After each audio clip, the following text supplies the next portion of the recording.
Types of cabinet ആണ്. So there are three types of cabinet. First of all, war cabinet.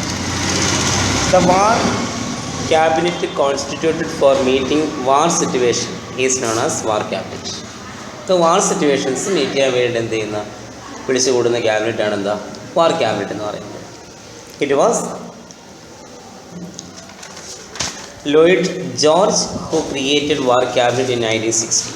1916 Lloyd George ആണ് എന്ത് ചെയ്യുന്നത് ഈ ഒരു സംവിധാനം ആദ്യമായിട്ട് കൊണ്ടുവരുന്നത്. It was again constituted during the second world വാർ. പിന്നീട് എന്ത് ചെയ്തു രണ്ടാം ലോക മഹായുദ്ധ കാലഘട്ടത്തിലും ഈ വാർ ക്യാബിനറ്റ് എന്ത് ചെയ്ത് രൂപീകരിച്ചിട്ടുണ്ട്. Neville Chamberlain and Winston Churchill headed the war cabinet during the second world war. Second world വാറിലെ ബ്രിട്ടനിലെ രണ്ട് പ്രധാനമന്ത്രിമാരായിരുന്നു ആരൊക്കെ? നെവിൽ ചേംബർലൈനും വിൻസ്റ്റൺ ചർച്ചിലും. വിൻസ്റ്റൺ ചർച്ചിൽ പോയതിനു ശേഷമാണ് ക്ലെമൻ്റ് ആക്ടിൽ വരികയും ഇന്ത്യക്ക് ഫ്രീഡം കിട്ടുകയും ചെയ്യുന്നത്. അപ്പോൾ ഈ രണ്ടുപേരുമാണ് സെക്കൻഡ് വേൾഡ് വാർ കാലഘട്ടത്തിൽ ഈ വാർ ക്യാബിനറ്റ് ഹെഡ് ചെയ്യുന്നത്. രണ്ടാമത്തേത് ഇന്നർ ക്യാബിനറ്റ് ആണ്. So it is the inner body of the cabinet which constituted most intimate ministers of the prime minister. അപ്പോൾ ഇതൊരു ഇന്നർ ബോഡിയാണ്. ഏതാ ക്യാബിനറ്റിനകത്ത് തന്നെയുള്ള മറ്റൊരു ബോഡിയാണ് ഏതെന്ന് പറയുന്നത് ഇന്നർ ക്യാബിനറ്റ് എന്ന് പറയുന്നത്. ഇതിനകത്തുള്ള അംഗങ്ങളെന്ന് പറയുന്നത് പ്രധാനമന്ത്രിയും അദ്ദേഹത്തിൻ്റെ ഏറ്റവും ഇൻറ്റിമേറ്റ് ആയിട്ടുള്ള മിനിസ്റ്റേഴ്സുമാണ് അതിനകത്ത് വരുന്നത് ഇന്നർ ക്യാബിനറ്റ് വരുന്നത്. So it was the administrative reform recommended the inner cabinet. അപ്പോൾ ഇതിൻ്റെ ജോലി എന്ന് പറയുന്നത് എന്താണ്?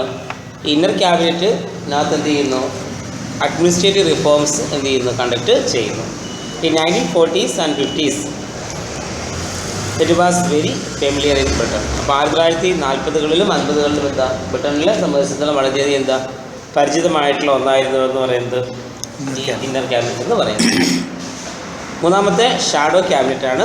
So it is the shadow of real cabinet formed by the opposition party.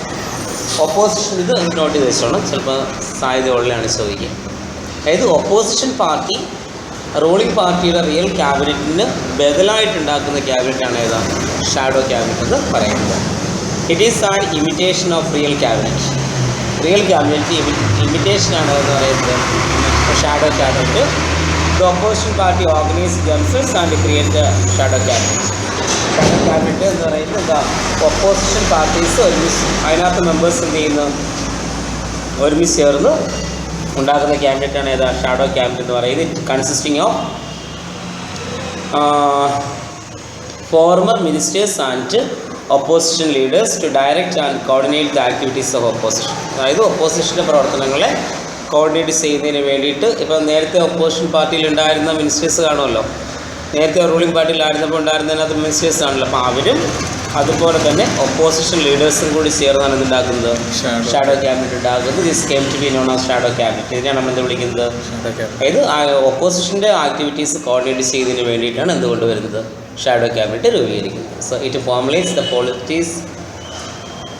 Policies and programmes of opposition party. ഇപ്പോൾ opposition പാർട്ടിയുടേതായിട്ടുള്ള പോളിസീസും പ്രോഗ്രാംസും ഇവർ എന്ത് ചെയ്യുന്നു രൂപീകരിക്കുക ചെയ്യുന്നു.